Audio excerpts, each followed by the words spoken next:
Dandadan is back with another season, continuing on from where the first season ended. And how the first season ended?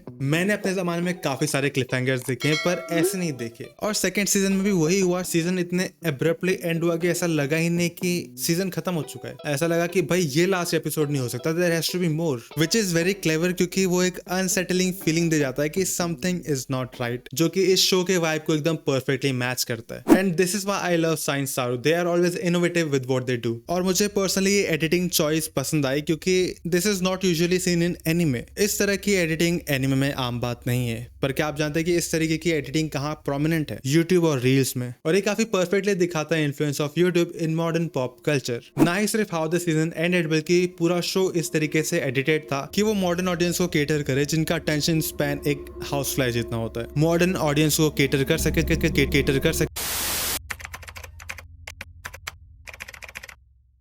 But it is not a bad thing. It makes the show much more enjoyable. क्योंकि आजकल किसी के पास भी इतना time नहीं है, और आप चाहे सीजन 1 ले लो या सीजन 2 ले लो, आपको एक भी डल मोमेंट नहीं मिलेगा। इसमें कोई भी डल मोमेंट नहीं था, ज्यादा टाइम नहीं लिया स्टोरी को बिल्ड करने में। इस तरीके के फास्ट पेस एडिटिंग का एक फायदा है, एक नुकसान है। फायदा ये है कि हर चीज आपके सामने हो रही है, काफी फास्ट पेस है, जरा भी डल मोमेंट्स नहीं है। और इसका नुकसान ये है कि आप काफी सारी चीजों को बिल्ड नहीं होने देते। पर इस चीज में डैंडेडन बहुत अच्छे तरीके से काम करता है कि वो बिल्ड होने का समय नहीं देता है, बल्कि वो सारी की सारी चीजें आपके सामने ही बिल्ड करता है। Everything is happening in front of you. तो दान का पूरा अपील ही उसका कंसेप्ट है, यानी कि एक लड़का होता है ओकारुन, जिससे एलियंस में इंटरेस्ट होता है। वो एलियंस में मानता है पर भूतों में नहीं मानता। और एक लड़की होती है मोमो करके, जो भूतों में मानती है पर वो एलियंस में नहीं मानती। और ये दोनों एक दूसरे को चैलेंज करते हैं कि अगर तेरे पिछवाड़े में दम है तो तू जा भूत वाले जगह पे। और लड़का बोलता है कि अगर तेरे पिछवाड़े में दम है तो तू ऐसे जगह पे जा जहाँ पे एलियंस एब्डक्शन के केसेस होते हैं। और दोनों भी अपने अपने जगह पे जाते हैं, और दोनों भी चीजें असली निकलती है। लड़के को भूत पोजेस कर लेती है और लड़की को एलियंस एब्डक्ट कर लेते हैं। और फिर पूरा शो इसी चीज के अराउंड रिवॉल्व करता है कि कैसे हर एक एपिसोड में भूत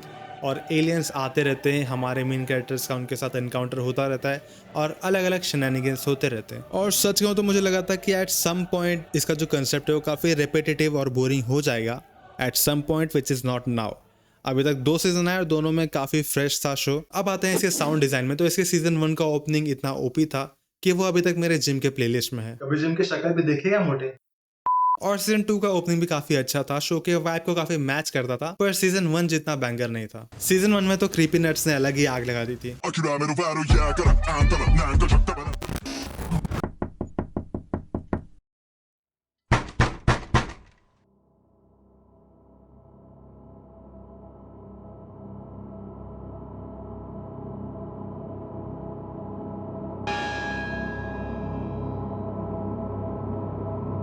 And while we're on the topic of sound design, people in the production studio just killed it. Not just the songs, but also sound effects and sound selection. They killed it in every aspect. Animation की बात करें तो Yuki Nobutatsu की मांगा already काफी bizarre थी, पर science सारो somehow made it even trippier. और इसका एनिमेशन तो सीजन 1 में भी काफी अच्छा था, पर सीजन 2 में इसका एनिमेशन और उभर के आया, क्योंकि सीजन 2 में वो फाइट्स थे, वो मोमेंट्स थे जो इसके एनिमेशन को हाईलाइट करे। एक बार फिर से मैं इस स्टोरी के राइटिंग की तारीफ करना चाहूंगा, क्योंकि it is not easy to pull off something like this. On paper Dandadan should not have lasted this long, क्योंकि इसका कंसेप्ट काफी रेपिटेटिव और बोरिंग हो सकता है अगर आप इसे सही तरीके से हैंडल ना करो तो। But Yuki Nobutatsu somehow managed to keep it fresh and fun with every arc. And now let's address the elephant in the room. Let's talk about the colors in Dandadan. एक और चीज जो मुझे काफी पसंद आई Dandadan में, वो है इसके यूज ऑफ कलर्स। मुझे कलरफुल चीजें काफी पसंद है। कलरफुल चीजें जब आंखों में पड़ती है तो देखने में काफी मजा आता है। इस तरीके से हमारे ब्रेन को इंजीनियर किया है बनाने वाले ने, इसीलिए हम हर एक कलर में, हर एक टोन में एक फीलिंग, एक वाइब ढूंढते नहीं, हम सबकॉन्शियसली हमारे ब्रेन को पता चलता है। जैसे कि red colour sign of danger, pink colour sign of love. आपके मन में कुछ और आया ना? तो इसी तरीके से हमारा ब्रेन अलग अलग कलर से अलग अलग चीजें एसोसिएट करता है, सबकॉन्शियसली मीनिंग्स ढूंढता है कलर्स में। जब आप एक मांगा को एनिमे में अडेप्ट करते हो तो सबसे पहली चीज जो आप उसमें करते हो वो है colours. And colours play a vital role in pushing the narrative forward. Cool tones जैसे कि green and blue are used in sci-fi movies because even though they are two of the most natural colours, but when used in colour grading they give a synthetic and futuristic vibe. इसका example आपको मिल जाएगा matrix में, जहाँ पे green colour का use किया है, ग्रीन कलर ग्रेडिंग किया है उसे वो सिंथेटिक वाइब देने के लिए कि even though it looks real it is not real. और सेम आपको ब्लेड रनर में भी देखने मिल जाएगा। उसमें जो नियॉन लाइट्स का, नियॉन कलर्स का यूज किया है जो कि एक कूल टेम्परेचर है जिससे वो फ्यूचरिस्टिक वाइब देते हैं। तो शो में जब एलियंस या साईफाई चीजें आती है तो इसको एक अलग टोन दे दिया जाता है जिससे हम डिस्टिंग्विश कर सके कि अब तक ये रियल वर्ल्ड में था पर अब ये एक अलग डिमेंशन में जा चुका है। 10 10 में भी इस तरीके के कूल टोन्स का यूज किया है एलियंस और साईफाई चीजों को दिखाने के लिए, जैसे कि उनका use of teal colour aliens abduction वाले सीन में सीजन 1 के, या फिर सीजन 2 के काइजू वाले आर्क में जहाँ पे ग्रीन कलर ग्रेडिंग का यूज किया है to give it a sci-fi cyberpunk look. और उसी के कॉन्ट्रास्ट में वार्म टोन्स का यूज किया है जैसे कि रेड और ऑरेंज, गोस्ट ऐसे सुपरनेचुरल एलिमेंट्स को दिखाने के लिए जो कि ह्यूमन अंडरस्टैंडिंग का पार्ट है पर फिर भी आउट ऑफ द वर्ल्ड है। फॉर एग्जाम्पल टर्बो बाबा। और आप इसे जितना पुश करोगे वार्म की तरफ तो ये उतना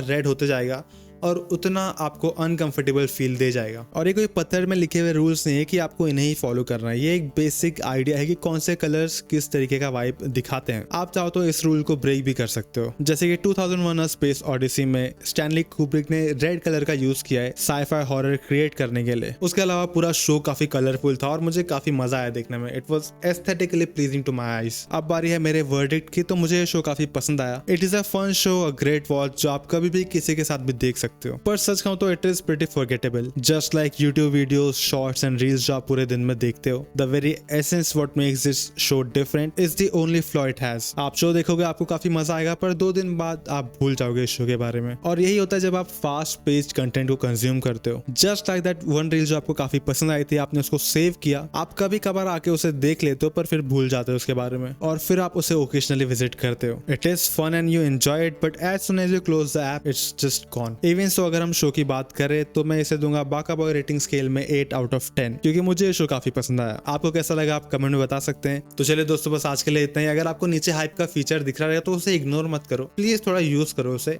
क्लिक करो हाइप बटन पे, वीडियो को लाइक करना अगर आपको वीडियो पसंद आया हो तो।